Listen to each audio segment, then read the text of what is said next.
Saludos para cada uno de ustedes, hermanos queridos, bendiciones de Dios. Gracias por estar aquí, gracias por compartir, por suscribirse si aún no está suscrito, y con esto nos ayudará a seguir creciendo y también seguir esparciendo el mensaje de la palabra de Dios. En este tema vamos a hacer una reacción, un comentario a algunos puntos que ha tocado el pastor evangélico Miguel Ángel Ortiz.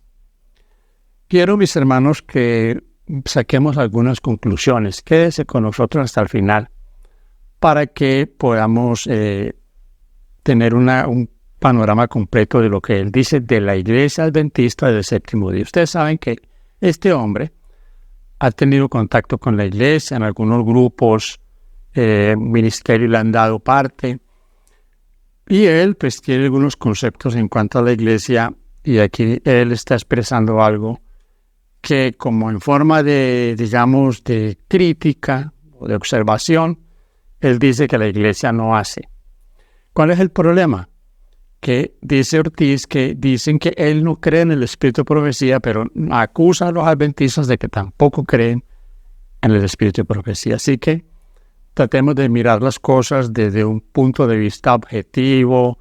¿Qué podemos, hermanos, sacar que sea beneficioso? ¿Qué tanto de lo que dicen es cierto o no es cierto? Porque tampoco podemos taparnos los ojos y decir, no está pasando nada. Entonces, gracias por acompañarnos. Vamos a comenzar. Pero vamos primero a leer unos textos. Quiero leer aquí, mis hermanos, para ustedes algunos pasajes que nos ayuden a entender un punto que quiero que quede claro. 4:26 y 27 de los Proverbios dice: examina la senda de tus pies y todos tus caminos sean rectos. No te desvíes a la derecha ni a la izquierda. Aparta tu pie del mal. Isaías 30:21. Entonces tus oídos oirán a tus espaldas palabra que diga: este es el camino, andad por él, y no echéis a la mano derecha ni tampoco torzáis a la mano izquierda. Equilibrio. Aquí lo primero que tenemos que, hermanos, tener es equilibrio, no estar en los extremos. Recuerden, todos los extremos son malos. Y vamos a mirarlo en lo que nos quiere compartir Miguel Ángel Ortiz. Dios, he ido a lugares, por ejemplo, República Dominicana, estuve como 3-4 días en una reunión donde hablaron cosas de la salida al campo. Yo voy aprendiendo y digo, no, esto es coherente con la Biblia, me gusta, quiero hacerlo, quiero ponerlo en práctica. O sea, soy alguien que conforme voy descubriendo quiero aplicar. Pero hermanos míos, ¿saben quiénes son los que me acusan de que yo no creo en el espíritu de profecía? Los adventistas. Ellos sí no creen en el espíritu de profecía. Yo les puedo demostrar, no todos, hay excepciones a la regla. Pero hasta donde yo sé, y tengo por ahí las fuentes para defenderme, hace más de 180 años atrás, Elena de White escribió que uno debe salir al campo. Eso lo escribió para la iglesia adventista. La orden de salir al campo. Yo le pregunté eso a un hermano y le dije, hermano, dentro de la iglesia adventista, ¿cuántos ya salieron al campo? Y me dice, el 1%. O sea, ¿desde cuándo hay que salir al campo? Según él me dice, según Elena de White, es para salir y vivir allá en el campo. No hay que esperar todavía el nuevo orden mundial, sino que el pueblo de Dios tiene que vivir en el campo. Entonces, ¿qué hacen ustedes que creen en el espíritu de profecía en las ciudades? ¿Por qué no salen al campo? ¿Por qué me tienen que atacar a mí? El que no cree en el espíritu, yo no creo por ignorante porque no he leído, no sé lo que hay ahí. Pero ustedes que lo saben, pónganlo en práctica, pues. Y tengan el valor, después de poner en práctica, de criticarme a mí. Porque si de alguna manera, si ustedes creen en el espíritu de profecía y no lo practican, pues no creen. Ustedes tienen culpa, yo no tengo culpa, porque yo no sé lo que dice allí. Pero en lo poco que descubro, en lo poco que me enseñan, en lo poco que aprendo, lo quiero poner en práctica. Ahora, ¿quién sería más justificado? Les pregunto. ¿Quién sería más justificado? Como dijo una vez Pablo, si tú, circuncidado, no practicas la ley, aquel que no es circuncidado y practica la ley, ese es el que tiene la dicha delante de Dios. No el que sea circuncidado, sino que practique la ley. Y tú que dices que el espíritu de profecía, ¿qué haces entonces en las ciudades? ¿Por qué no sales al campo? Si la orden del espíritu de profecía es salir al campo, ¿por qué no sales? Cuando salgas al campo, ahora sí tienes que echarme la mira y decirme, sí, no creen en el espíritu. Sí, no creo. Por lo menos nosotros ya tenemos visto el terreno, ya tenemos los planes de hacerlo. Y si no he salido al campo, es porque no he sabido que hay que salir. ¿Me explico? Pero ustedes que tienen esa revelación desde 180 años, ¿qué pasa? Según. Bien, mis hermanos, tenemos aquí la primera observación que hace este hombre acerca de un punto. El primero, salir al campo. Este es un consejo que nos da Elena G. de Fay de salir al campo. ¿Es bueno? Por supuesto. ¿Haríamos bien en atender ese consejo? Sí. Aquí el asunto está, mis queridos hermanos y amigos, es en el momento oportuno que cada uno tendrá para salir al campo. Recuerden estos dos conceptos. Hoy podríamos salir al campo de una manera planeada, con la familia y escoger un lugar que pueda ser asequible a nosotros. Lo podríamos hacer hoy. Pero habrá un momento cuando ya no será así, cuando ya en lugar de salir al campo habrá que huir de las ciudades. Ahora, lastimosamente lo que dice el pastor Ortiz es cierto y podemos o tenemos el testimonio de que en lugar de que los hermanos estén saliendo al campo, se están yendo a las ciudades. O sea, parece como que era contrario, el consejo era contrario, irse para las ciudades. Ahora, ¿hay algo que hacer en las ciudades? Aquí es donde tenemos que conservar el equilibrio. Si pensemos así, pues por supuesto no va a ser así, pero pensemos.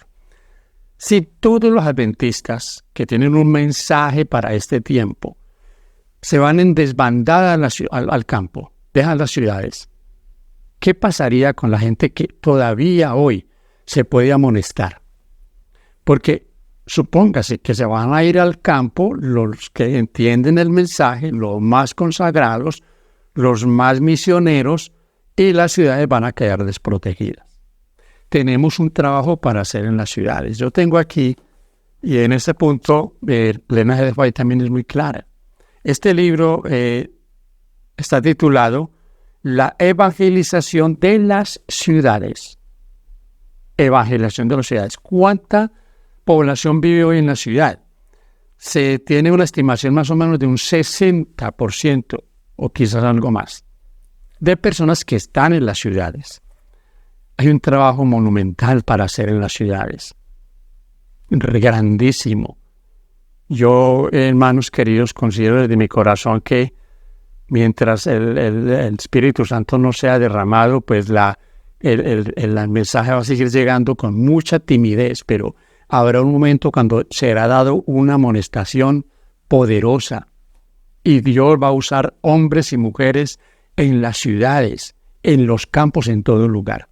Pero no podemos pensar equivocadamente que nos vamos al campo y descuidamos nuestro trabajo misionero en la ciudad.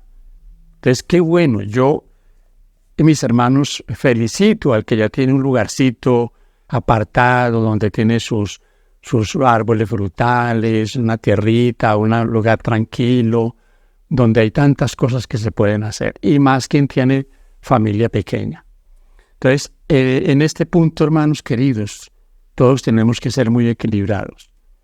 Voy a decirles algo y espero que me lo entiendan. Muchos que se van a ir al campo se van a perder. Y otros que se van a quedar en las ciudades van a ser salvos. Alguien diría, pero ¿eso cómo puede ser? Es que el ir al campo no asegura mi salvación. Es que la salvación no está condicionada a donde yo vivo. Mi salvación y tu salvación está condicionada a tu relación, mi relación con el Señor.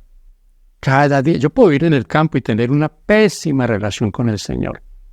Hasta estudiar poco la palabra de Dios. Bueno, tantas cosas que podrían pasar. Pero recalco que es bueno. Este servidor conoce del campo. Yo me crié en el campo, sé las bondades del campo, sé también sus contras. Y sé también que cuando alguien que nunca ha estado en el campo va al campo, el cambio es un cambio muy brusco. Pero me encanta el campo, me encanta. Y a pesar de mi edad, yo no pierdo la esperanza de que el Señor me regale un terrenito donde poder, mis hermanos, tener cositas que sé que nos van a ayudar mucho en cuanto a la alimentación y en cuanto a un mejor lugar. Así que, si usted está en el campo, gloria a Dios. Pero recuerde, somos misioneros donde quiera que nosotros estemos. No descuidemos esa labor que Dios nos ha dado para que la hagamos. ¿Somos misioneros, dice Elena G. de White, o no somos nada? Segundo punto. El espíritu de profecía se me indicó a mí y se me hizo leer la cita. Dice que los adventistas del séptimo día no deberían enviar a sus hijos al colegio secular, sino deben ser formados dentro, en el campo mismo, tener sus propias escuelas allí. Y aplaudo a esa gente que cree en el espíritu de profecía y practica esa cosa, porque yo mismo he visto eso en República Dominicana. Estuve en un lugar apartado en el campo y había niños ahí. Y yo les pregunté, ¿y ustedes no van a la escuela? Me dijo, no, nosotros estudiamos en casa, según el espíritu de profecía. Y me hablaron de los niños, ¿ah? Yo me quedé y dije, caramba, qué buena familia, que cree en el espíritu de profecía y practica lo que dice el espíritu de profecía. Y yo le pregunté a otro hermano que venía de Estados Unidos y le dije, usted que es adventista hasta el hueso y creo que desde nacimiento, ¿el cuánto por ciento tiene en sus colegios adventistas en sus colegios? ¿El cuánto por ciento de los adventistas están todavía en los colegios particulares, donde la educación está tan corrompida, donde la educación está mal? Y me dijo, todo el mundo, tal vez habrá un 1% que está practicando. Y yo le dije, no, ustedes están mal. Si ustedes tienen el espíritu de profecía y no practican lo que dice el espíritu de profecía, pues no me acusen a mí de nada. Yo por ignorante, ¿y ustedes por qué? ¿Por qué? ¿Cómo se llama una persona que sabe que hay que hacer algo y no lo hace? Yo no sé qué nombre lo pondrán ustedes, pero yo quedo justificado porque yo no leí ningún libro. Y agradezco a los hermanos que me han regalado muchos libros para leer. Y yo analizo como Pablo, el apóstol Pablo, dice examinarlo todo, retener lo bueno. Y bueno, poco a poco yo veré si es compatible con la Biblia y diré, yo acepto esto, está para mí excelente. Yo no puedo renunciar a aquello que tiene concordancia con la palabra de Dios. Así que cuando alguien dice, el pastor Ortiz no cree en el espíritu de profecía, rechaza. ¿Cómo puedo rechazar algo que no sé? Yo soy ignorante de eso. Y otras cosas más que no quisiera decir. Por ejemplo, una más. Este segundo punto que tiene que ver con la educación de los niños, los que están de edad escolar, también quiero que entendamos lo siguiente. Yo creo que el punto más neurálgico está en que no tenemos escuelas. La escuela más cercana de acá, de este lugar donde vivo yo, está a unos 35 o 40 kilómetros. Entonces, no es posible. ¿Dónde está la falla? Que desde un comienzo, cuando se dio este consejo, la iglesia en sí, su liderazgo debió haber trabajado en que en todo lugar donde se plantara una iglesia, también se pensara en la educación y se pensara en escuelas, en lugares, y aquí viene otro punto, asequibles. Porque nada nos ganamos con que haya una escuela, pero no sea posible que todos los hermanos, los adventistas o personas de recursos económicos no tan bollantes puedan llevar a sus niños allí. Entonces, si es una escuela donde solo se puedan llevar niños de personas que tengan cierto poder económico, ¿de qué sirve? De nada sirve. De nada. Entonces, esto también es muy importante que lo tengamos en cuenta. Ahora, yo quiero decir algo acá, hermanos. La educación, Elena de White enfoca la educación no tanto con lo de las escuelas. Elena de White enfoca la educación que debe ser dada desde el hogar. La primera maestra o maestro, profesor del niño es el padre y la madre. Y en este caso las madres que casi regularmente están más con los niños. Ella hace énfasis mucho y hay libros como este, Conducción del Niño, de educación para los niños. Y el trabajo maravilloso que una madre puede hacer con su niño y con sus hijos en cuanto a este punto. De nada serviría, de nada, que tengan los niños en los colegios adventistas, pero que descuiden la labor de la educación, la corrección, la edificación del carácter de los niños en la casa. ¿Qué es lo que está pasando hoy? En todos los niveles. Se está dejando a los niños que los eduquen en las escuelas y en los colegios. Y allá les están dando teoría de letras humanas, de teorías humanas, pero no de asunto que tenga que ver con el carácter de ellos. Entonces, ¿qué nos ganamos con tener los hijos en la universidad adventista, pero darles un mal ejemplo, no preocuparnos porque ellos tengan realmente un carácter cristiano? De nada serviría. Con esto no estoy diciendo que no tengamos escuela, no, qué bueno que aquí donde vivimos nosotros tengamos una escuela. Y vuelvo y les digo, que a esa escuela se puedan llevar los muchachos y que no los lleven solo un grupito, sino que haya un alcance para todos, que todos puedan tener sus niños allí. Entonces, en este punto, Yo creo, mi querido Pastor Ortiz, que lo más lamentable es que no tengamos las escuelas. No las tenemos. Ustedes, los que tienen niños de escuela, pues los llevan a las escuelas públicas, a algunas escuelas o colegios privados. Pero vuelvo y le digo, ellos deben de luchar por la edificación del carácter de ellos. ¿Podemos tener hijos en las escuelas públicas y luchar para que sean buenos hijos de Dios? Claro que sí. Y vuelvo y digo, como los podemos tener en los colegios cristianos, pero ser malos estar mal en cuanto a la vida espiritual. Sí que tremendo esto. Y yo no me tapo los ojos aquí. No, eso no está. No, tenemos problemas. Porque los consejos de Ellen G. White no los hemos llevado a la práctica y se nos ha venido la última hora encima y nos ha cogido desprovistos de herramientas que puedan servir para la educación. Sigamos, mis hermanos, tercer punto. Según el espíritu de profecía se le ordenó a la iglesia adventista, sí, abstenerse de toda carne, sí, de no comer carne. También yo pregunté eso a adventistas que conocen y me dijo, tal vez el 3% de la iglesia adventista sea vegetariana, el 3%. ¡El 3%! Yo les dije, me reviento la cabeza yo. ¿Cómo me vienen a culpar a mí? El pastor Miguel no cree en el espíritu de profecía. Y ustedes son unos carnívoros. ¿Carnívoros? Yo puedo comer carne porque no sé ni en qué consiste, ni lo que hay que hacer, ni las mezclas, ni si quito la carne con qué lo reemplazo. Me gusta la comida vegetariana cuando me voy de gira. No como carne porque me encanta. Me encanta la vegetariana. Pero mi pregunta es, ¿por qué me acusan a mí de no creer en el espíritu de profecía cuando ustedes son unos carnívoros?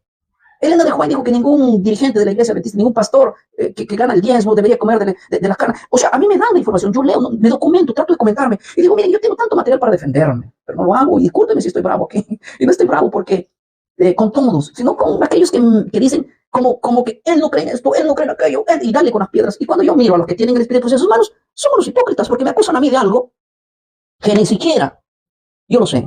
Y me acusan a mí de algo cuando ellos no practican el espíritu de profecía. Señores, me doy una cachetada y me caigo al piso. ¿Por qué? Porque es darme un golpe a mí mismo, decir, el pastor tiene que aceptar el espíritu de profecía, pero primero deja la carne, saca a tus hijos del colegio del mundo y ponle a educarlo como es la educación cristiana. Sí, sale al campo, como dice el espíritu, y luego después de eso me vienes a acusar a mí y di, él está mal, no cree en el espíritu de profecía. Pero si no tienes la moral. Ustedes que tienen el sábado como día del Señor, discúlpenme. Bien, mis hermanos, en este tercer punto, algo bien interesante. Y yo quiero darles algunas pautas. Primero, no es una orden. Nunca ni la Biblia ni Ellen G. White ordena. Esto es un asunto de elección personal. El Señor nos da los consejos. En su palabra están los consejos. Está en lo que Él pide. Pero Él no quiere que hagamos nada por la fuerza, porque otro lo hace. Y lamentablemente en esto de dejar la carne, muchos lo han hecho porque otro lo dice por algunos asuntos o conceptos no tan personales, no de haber descubierto que es un beneficio, porque aquí hablemos de tres cosas bien interesantes. Lo primero es que dejar de comer carne, mis hermanos, primero tiene que ver con la salud. Hoy muchos se excusan diciendo es que los sacerdotes comían carne, el Señor les dio pescado, entonces que no es malo. Hermano, no es igual lo que se está haciendo con la cría de animales, la industria de la cría de animales, cómo los están criando, qué les están dando para que ellos rápido crezcan, se engorden y los llevan al matadero, a como se hacía hace 2000 o más años. No es lo mismo. Como los animales de esa época, que eran más sanos, los de hoy no son sanos. Como nosotros, también estamos siendo ya tocados por enfermedades. Cantidad de animales son llevados a las carnicerías enfermos. Haríamos muy bien, pero supremamente bien que tomáramos esto como un consejo de Dios. El otro punto es el asunto del sacrificio de los animales. Es una cosa terrible, la crueldad con los animales. Entonces nosotros, mis hermanos queridos, tenemos que pensar también en eso. No seamos partícipes de la crueldad. Los animales también sienten, son seres vivos, cómo los crían, cómo los sacrifican. La industria no le interesa el animal, le interesa el dinero, vender las carnes, vender toda clase de cosas en cuanto a la carne, de diferentes derivados. Ahora, el mundo es un mundo carnívoro y el mundo está enfermo. Por eso el Señor nos aconseja eso, que la salud se está deteriorando cada vez más porque la enfermedad está entrando por la boca. ¿Por dónde entró la tentación a Adán y Eva? Por la boca. ¿Por dónde el diablo quiso tentar al Señor Jesús? Por la boca. Lea Mateo capítulo 4. Si eres el Hijo de Dios, di a estas piedras que se conviertan en pan. Eso no tiene discusión. No podemos decir que esto no es así, que es mentira. No. Todos estos consejos, repito, consejos, debemos ponerles oído. Ponerles el oído.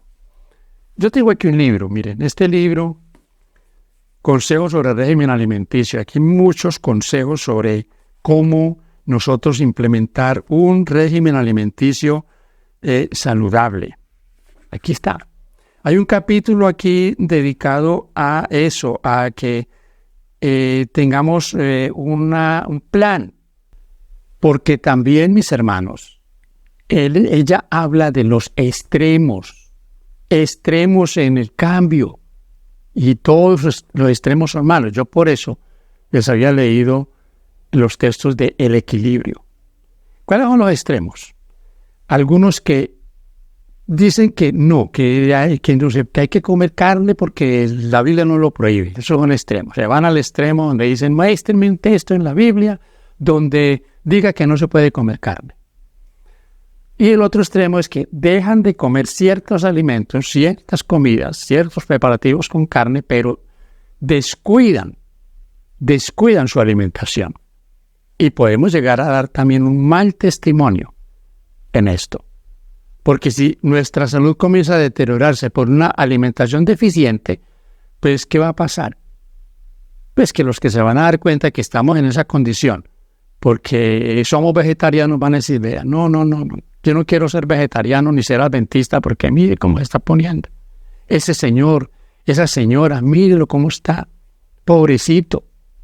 No, tenemos que ser cuidadosos, equilibrados. Colombia es un país con una gran cantidad de variedad de frutos, legumbres, y quedan lo que con la bendición de Dios es posible hacer un plan de cambio de alimentación, comenzar a volver como a lo que el Señor al principio quiso tener, porque eso es lo que debemos hacer. Pero aquí también hay otra cosa que debemos mirar, mis hermanos. Nosotros siempre decimos que hay muchas personas que no se van a sentir felices en el cielo o en la tierra nueva porque no van a tener cosas que aquí les gusta mucho. Fumar cigarrillos, escuchar música, tomar licores, cosas así por el estilo. Y eso es cierto. El Señor no va a llevar a su reino a nadie que no haya hecho cambios aquí. Y aquí la pregunta que yo quiero que nos hagamos es, ¿y qué con aquellos que son adictos a comer carne? Adictos a la carne, que argumentan que no pueden dejar la carne porque si no, ¿qué van a comer? Es que ese no era el plan de Dios al comienzo. La carne fue un agregado. Y voy a leerles aquí un pensamiento de lo que dice en este libro la sierva del Señor en cuanto a esto y en cuanto a por qué Dios permitió que comieran carne. La página 446 dice: después del diluvio la gente comía mayormente alimento de origen animal.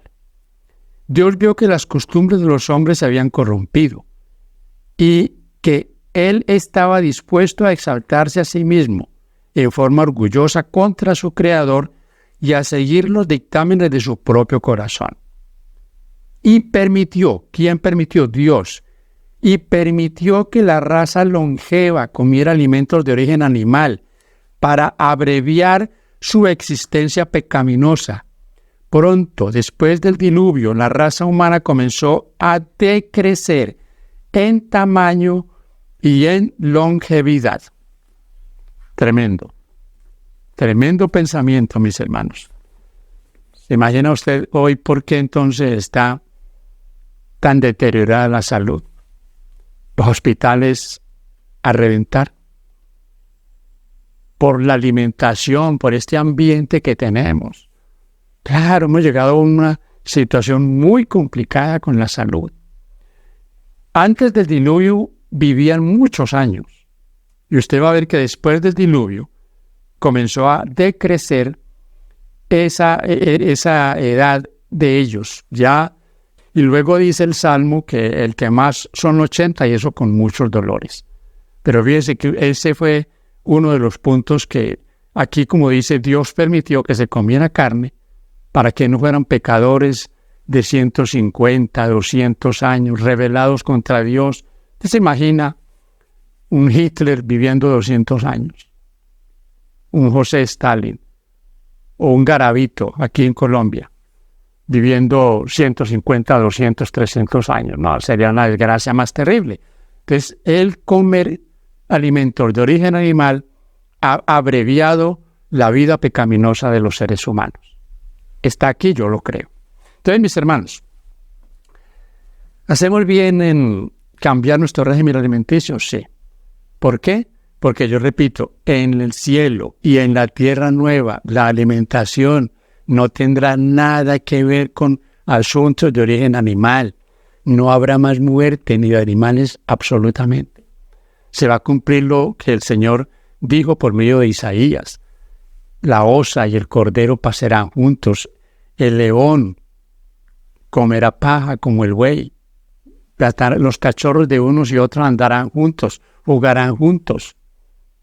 Hasta los animales se les va a cambiar ese apetito voraz, que los animales se matan hoy día por miles todos los días, comiéndose los unos a los otros. Eso ya se acabó, no será más. Por eso se llama cielos nuevos y tierra nueva. No hay que discutir eso. Yo no puedo, no hay cómo yo defienda una alimentación a base de alimentos con carne de animales. Que el Señor permitió que se comieran unos animales, pero que dijo que el cerdo, no. El Señor dijo, sí, claro, Él separó eso. Pero al remanente, el pueblo de Dios para esta generación debe hacer planes de cambio. Debe hacerlo. Bien, mis hermanos, vamos con el último punto, muy breve. Pero a mí hay mucha gente que después de congregar un sábado en la iglesia adventista con evangélicos, vienen y me dicen, pastor, en la iglesia adventista comienzan a las 11, algunos llegan a las 11, se van al mediodía y no regresan hasta... ¿Así se guarda el sábado, pastor? Este punto, mis hermanos, tiene que ver con el congregarse, con ir a los cultos. Aquí dice Miguel Ángel Ortiz que los hermanos llegan a las 11 o que los comienzan a las 11.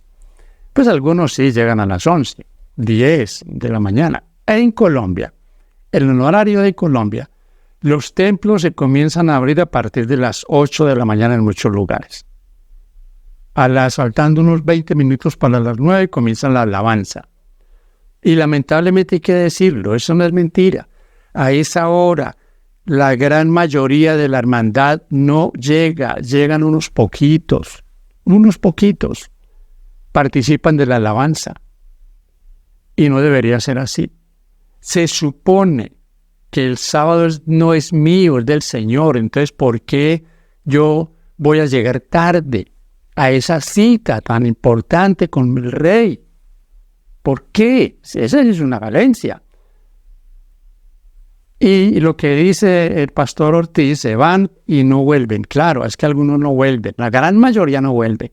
Si usted va a los templos adventistas los sábados en la tarde, va a encontrar que, como dicen, siempre los mismos viejitos, los mismos. La gran mayoría no está. ¿Qué hace? Alguien diría, no, hacen obra misionera. Posiblemente algunos hacen obra misionera, gloria a Dios. Pero la gran mayoría no está haciendo nada. Está en la casa, duerme, sale a caminar por algún lado, pero no está haciendo nada que tenga que ver con el sábado, con visitar a un enfermo, ir a un hospital, dar un estudio bíblico, hacer algo que no solo me edifique a mí, sino que ayude a alguien, porque ese es el propósito del sábado. Entonces, es cierto, estamos en ese punto, en el punto de la adoración, estamos también con muchas deficiencias, no podemos decir que no es así. Los templos adventistas están ya con un aforo bueno a las 10:30 de la mañana, casi ya hora y media después de haber comenzado toda la programación. Eso es triste porque eso es una pésima forma de adorar al Señor. Y yo repito, nosotros muchas veces criticamos a los hermanos que se reúnen el domingo porque no guardan el sábado. Pero como dice el pastor Ortiz, aquí también nos estamos dando nosotros mismos, porque muchos de los que se reúnen los domingos son más fervientes, son más puntuales. Miren, aquí hay un grupo grande, aquí en Sevilla, Colombia. Si usted va un domingo a las 7 de la mañana, no han abierto todavía el templo, pero ya hay gente haciendo cola, esperando que abran.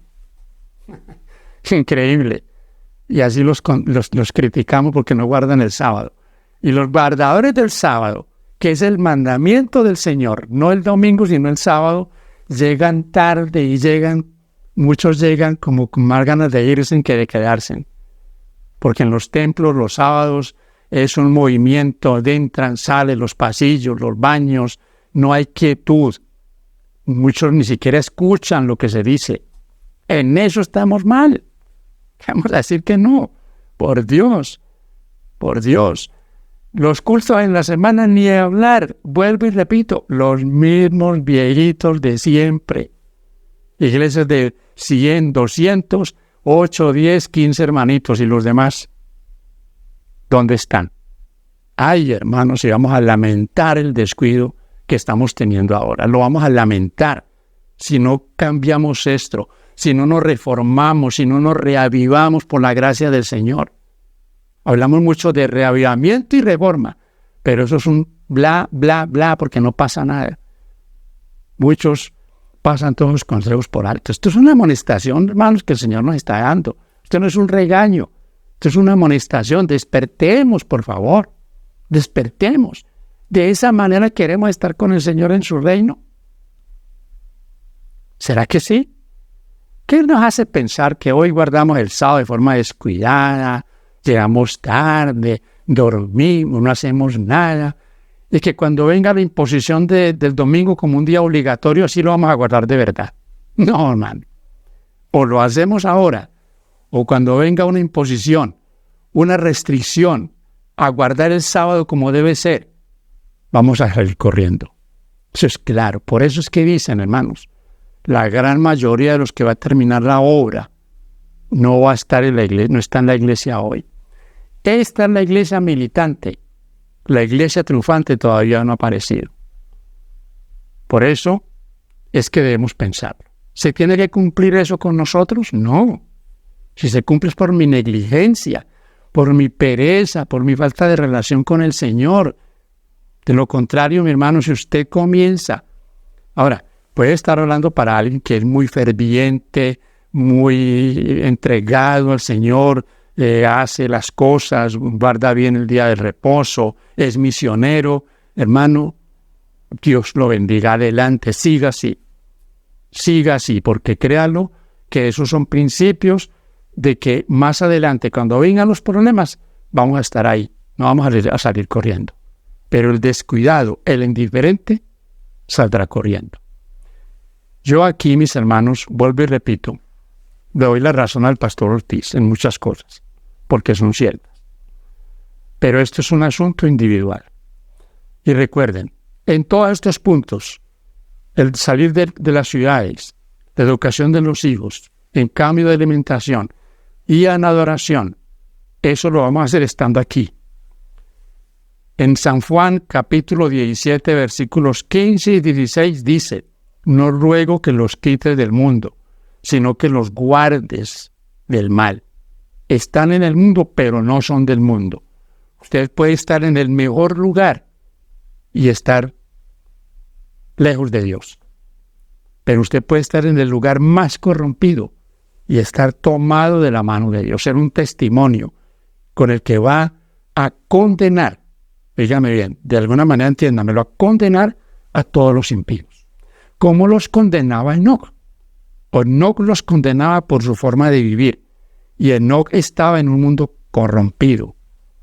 Que Dios nos ayude, mis hermanos. Que Dios nos dé la bendición de cada día tomarnos de su mano, colocarnos debajo de su protección y nada nos separará del amor de Cristo. Esto es para que reflexionemos, no es otra cosa. Que Dios te bendiga, mi deseo.